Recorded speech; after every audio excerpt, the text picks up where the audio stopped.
Pak, beli minuman soda dong Pak, buat minum obat. Berapa biji? Adanya berapa? Buat minum obat doang sih Pak. Halo teman-teman, Assalamualaikum warahmatullahi wabarakatuh. Pada kasus yang ada di video, seseorang ingin meminum obat sakit kepala dengan ditambahkan minuman soda. Nah, hal ini sangat salah karena akan terjadinya sebuah interaksi obat.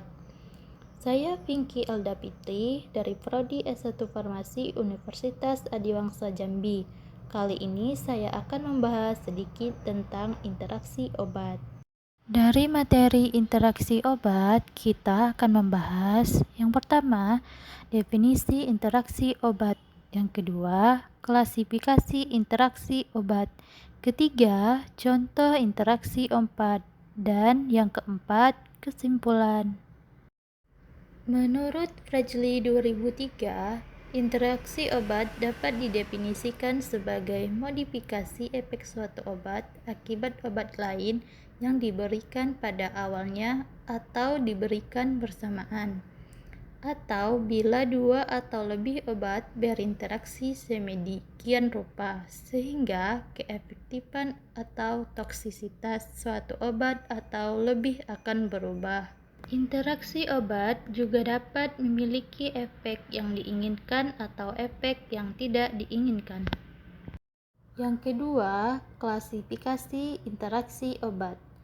Interaksi obat terbagi menjadi dua, yaitu interaksi farmakokinetik dan interaksi farmakodinamik. Interaksi dalam proses farmakokinetik yaitu absorpsi, distribusi, metabolisme, dan ekstraksi yang dapat meningkatkan ataupun menurunkan kadar plasma obat. Interaksi obat secara farmakokinetik yang terjadi pada suatu obat tidak dapat diekstrapolasikan atau tidak berlaku untuk obat lainnya meskipun masih dalam satu kelas terapi. Hal ini disebabkan karena adanya perbedaan sifat fisikokimia yang berbeda. Sedangkan interaksi farmakodinamik yaitu interaksi antar obat yang bekerja pada sistem reseptor yang sama sehingga terjadi efek adiktif, sinergistik, atau antagonistik tanpa diubah oleh obat lain pada tempat aksi. Implikasi interaksi obat terbagi menjadi dua, yaitu interaksi obat yang tidak dikehendaki dan interaksi obat yang dikehendaki. Interaksi obat yang tidak dikehendaki mempunyai implikasi jika yang pertama, obat indeks memiliki batas keamanan sempit. Kedua, kerja cepat obat. 3. Terjadi dalam waktu 24 jam. 4. Dampak yang bersifat serius atau berpotensi fatal. 5. Indeks dan obat presipitan lazim digunakan dalam praktek klinik secara bersamaan dalam kombinasi. Sedangkan interaksi obat yang dikehendaki yaitu penambahan suatu obat yang diperlukan untuk meningkatkan atau mempertahankan kadar plasma obat-obat tertentu sehingga diperoleh efek terapeutik yang diharapkan. Selain itu, penambahan obat lain diharapkan dapat mengantisipasi atau mengantagonis efek obat yang berlebihan.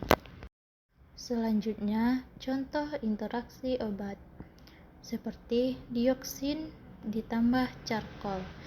Terjadinya interaksi farmakokinetik yang terjadi pada absorpsi dan dapat merugikan karena menjadi inaktif jika diberi bersamaan.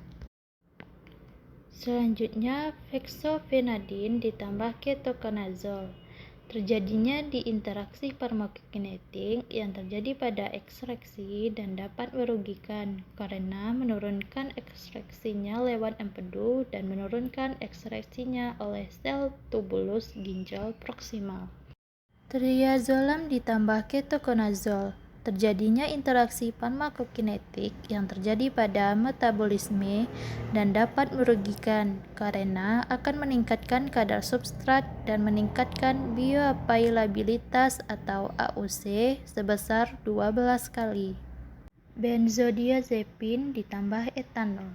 Terjadinya interaksi farmakodinamik yang terjadi pada fisiologi dan dapat merugikan karena dapat meningkatkan depresi susunan saraf pusat. Karbamazepin ditambah simetidin. Terjadinya interaksi farmakodinamik yang terjadi pada fisiologi dan dapat merugikan karena kadar plasma karbamazepin meningkat. Lovastatin ditambah warfarin.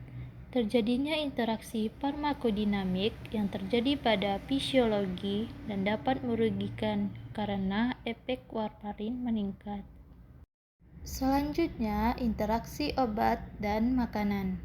Interaksi obat dan makanan terjadi bila makanan mempengaruhi bahan dalam obat yang diminum, sehingga obat tidak dapat bekerja sebagaimana mestinya. Interaksi ini dapat menyebabkan efek yang berbeda-beda, mulai dari peningkatan atau penurunan efektivitas obat sampai efek samping. Ada 5 penyebab terjadinya interaksi obat dengan makanan. Pertama, perubahan motilitas lambung dan usus, terutama kecepatan pengosongan lambung dari saat masuknya makanan.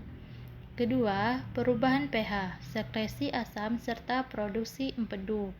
Ketiga, perubahan suplai darah di daerah di mukosa saluran cerna. 4. Dipengaruhinya proses transfer aktif obat oleh makanan. Yang kelima, perubahan biotransformasi dan eliminasi. Ada beberapa contoh interaksi obat dengan makanan. Pertama, susu ditambah antibiotik dapat menyebabkan terbentuknya senyawa kealat yang membuat antibiotik sulit diserap dalam tubuh sehingga dapat terjadi gagal terapi. Kedua, kopi dan mefinadat dapat meningkatkan denyut jantung, menimbulkan rasa cemas, dan gangguan tidur. Ketiga, daging dan fluoroquinolone dapat menurunkan kinerja antibiotik. Dari pembahasan interaksi obat yang sudah dibahas tadi, dapat disimpulkan yaitu interaksi obat adalah perubahan efek suatu obat karena adanya penambahan obat lain atau penambahan makanan, minuman, maupun senyawa kimia lainnya. Kedua, interaksi obat terbagi menjadi dua. Yang pertama farmakokinetik dan kedua farmakodinamik. Farmakokinetik yang terdiri dari absorpsi, distribusi, metabolisme, dan ekstraksi yang dapat meningkatkan ataupun menurunkan kadar plasma obat. Sedangkan farmakodinamik yaitu interaksi obat yang bekerja pada sistem reseptor yang sama sehingga terjadi efek aditif, sinergistik, atau antagonistik tanpa diubah oleh obat lain pada tempat aksi.